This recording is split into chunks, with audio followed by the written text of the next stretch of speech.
The Railroad Retirement Board, first of all, looks at your diagnosed conditions: cervical spine disorder, degenerative disc disease, major depression, bipolar disorder, diabetes, any variety of medical conditions.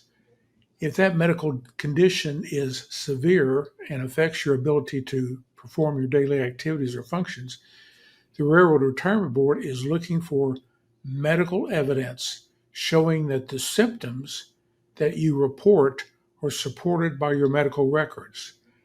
And assume a person has back pain and the diagnosis is degenerative disc disease. The RRB is looking for MRIs, X-rays, surgical reports, epidural shots, pain medication, physical therapy records, other documents in the medical treatment record of the applicant supporting the condition. The claimant believes that the back pain is disabling.